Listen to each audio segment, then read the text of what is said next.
That's how skilled you are. It's the other end that y'all gotta start taking way more pride in and understanding like that is gonna win us games. First time since 2016, this team has clinched a playoff spot. You guys learned about it last night. Both Caitlin, Angel, and Brink, who plays for my Sparks, they made the WNBA better. They're going to be tested. Did you see it? The moment that's got everyone talking. Caitlin Clark, the WNBA's rising star, just took an eye poke that's shaking up the league. But here's the kicker. The refs didn't even call it. How could they miss something so obvious? And why is this happening to Clark again? Before we move on, I'd like to ask you a small favor. If you appreciate this content, please take a second to like this video and subscribe to the channel. Over 98% of you watch the videos without subscribing. It costs you nothing, but it makes a huge difference to us. So, did you click the subscribe button? Great, thank you so much. Now back to the video. Now you might be thinking this eye poke was just bad luck, but what if it's part of something bigger? Caitlin Clark's rise to stardom has been meteoric, but it seems the higher she soars, the harder they come at her. Is this the dark side of being a WNBA sensation? Let's rewind a bit and talk about Caitlin Clark's incredible journey. This girl burst onto the scene like a supernova, lighting up the court with her insane skills. She's not just good, she's changing the game. Her shooting range? Ridiculous. Her court vision? Out of this world. And don't even get me started on her scoring ability. Clark isn't just a player, she's a phenomenon. For myself, like coming in, right off my college season and then coming right to the WNBA, having that reset has been something that I probably haven't had in like a year. But the biggest thing, and I've learned this from college with Coach Staley, is mind over matter. If it don't mind, it don't matter. So some of these things I'm like, I don't have time to be tired. My expectations for one, and exceeded a lot of people's expectations of what she could actually do during her rookie season. But here's where things get weird. As Clark's star power grows, so does the intensity of the plays against her.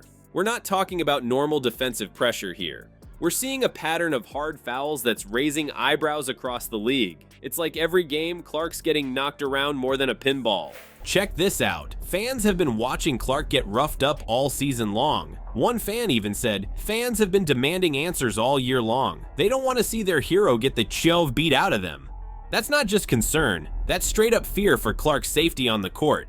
Now you might be thinking, come on, it's basketball, it's a physical game, and you're right. But when does physical play cross the line into something more sinister? That's the million-dollar question that's got WNBA fans buzzing. Here's where it gets really interesting. Some people are starting to wonder if Clark's incredible talent is actually making her a target. Think about it. She's disrupting the game, making veterans look like rookies, and putting up numbers that are off the charts. Could some players be trying to intimidate her, slow her down, or is this all just a series of unfortunate coincidences? The league's silence on this issue is only adding fuel to the fire. Fans are demanding action, protection for their new superstar. But so far, crickets from the top brass. It's real. I'm human. I go through things. I see things. I get sad. I have anxiety. Sometimes I'm depressed. Hasn't just been rapidly approaching, it's been blinding.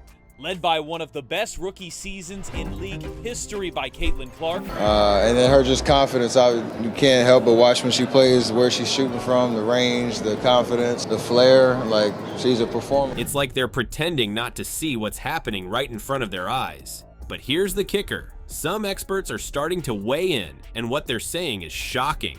They're pointing out that the frequency and intensity of fouls against Clark are statistically significant. It's not just fan perception. The numbers are backing it up. We're talking about a rate of hard fouls that's way above the league average, and it's all centered on one player, Caitlin Clark. Now, just when you thought the drama couldn't get any more intense, a new angle emerges. Remember that eye poke everyone's talking about? There's a crucial detail that's been hiding in plain sight, and it's about to blow this whole thing wide open. And let's break down this eye poke incident frame by frame. We've all seen the footage, but there's something you might have missed. The slow motion replay tells a different story. At first glance, it looks like Carrington's just making a play for the ball. But watch closely. Her hand doesn't just swat, it turns. That's right, it turns directly towards Clark's face. A commentator nailed it when they said, "It's the follow through here that is a major problem, because it goes from looking like a swat at the ball to a hand that turns and directly hits Caitlin Clark right in the eye."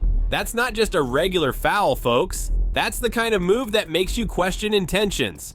Now, some people are saying it was just an accident. They argue that in the heat of the game, things happen. Players get tangled up, hands fly, and sometimes contact is made. It's basketball, right? But others aren't buying it. They're pointing to Carrington's hand movement as proof that this was no accident. And you know what's really getting under everyone's skin? The WNBA's silence. Caitlin was throwing the ball away 10 times a game, and I feel like maybe that's the only thing holding her back. But it seems like everything is going to be great for her because she's a great talent. She seems like a great gal. I hope she turns that franchise around. It's like they're pretending nothing happened. Fans are losing their minds, demanding answers, calling for action. But from the league, crickets. It's this silence that's turning fan frustration into full-blown outrage. People aren't just mad about the eye poke anymore. They're questioning the whole system. Is player safety really a priority? Are the refs doing their job? And most importantly, is the league protecting its stars or leaving them out to dry? Here's where it gets really wild. Some experts have been analyzing the footage, and what they're seeing is shocking. They're pointing out subtle details that suggest this wasn't just a random occurrence. The angle of Carrington's hand, the follow-through, the lack of immediate reaction. It's all adding up to something that looks less like an accident and more like a deliberate act. But here's the kicker. It's not just about this one incident anymore. Fans are connecting the dots, seeing a pattern of rough play against star players like Clark. One fan summed it up perfectly. Can you imagine if her eye just got put out and her career was ruined? You're going to be you, and you're going to love that. And I've been caught up in people pleasing and imposter syndrome and all of that. And it's hard. Sometimes it's the life. Ability to influence your offense, right?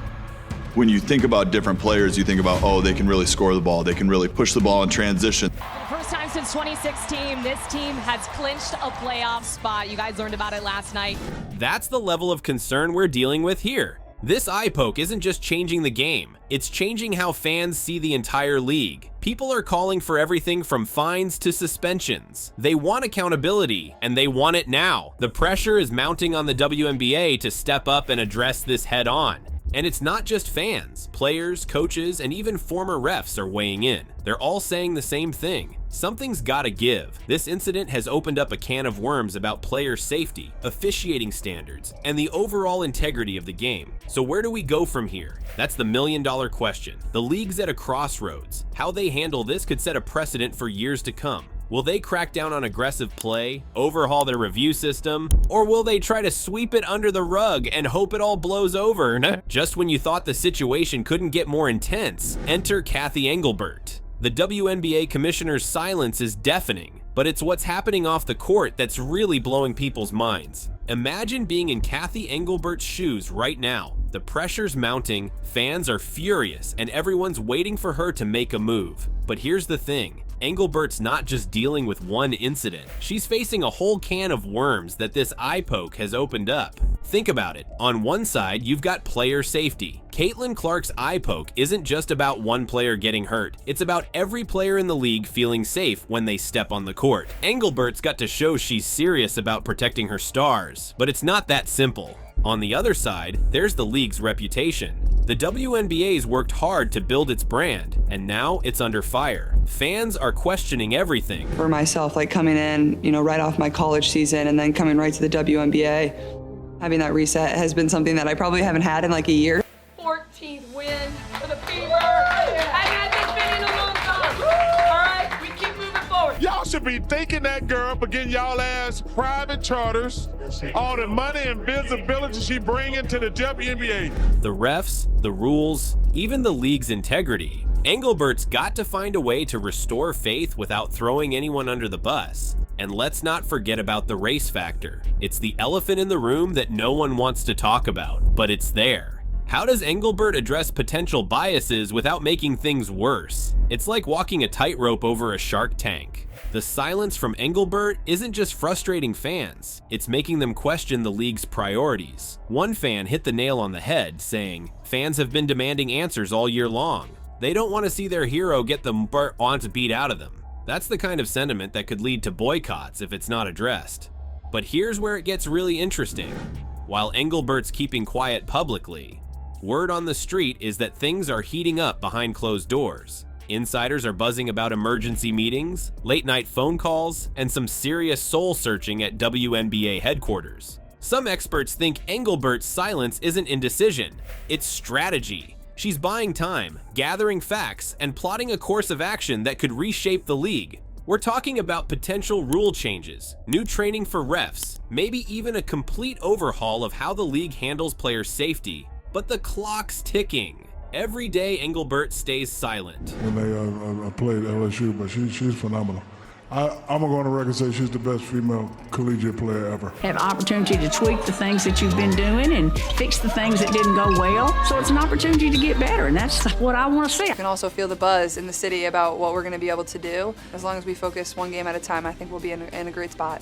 The pressure builds. Fans are getting restless. Players are speaking out, and social media is on fire. The longer this goes on, the bigger the response needs to be. So what's Engelbert's next move? Some insiders are predicting a bombshell announcement. We're talking major fines, suspensions, maybe even new league-wide policies. Others think she might take a more diplomatic approach, addressing the issue without pointing fingers. One thing's for sure, whatever Engelbert decides is going to have ripple effects throughout the entire league. We're not just talking about this season, we're talking about setting precedents that could shape women's basketball for years to come. The big question on everyone's mind is, will Engelbert's response be enough to satisfy the fans and protect the players? Or is this the beginning of a larger conversation about the future of the WNBA?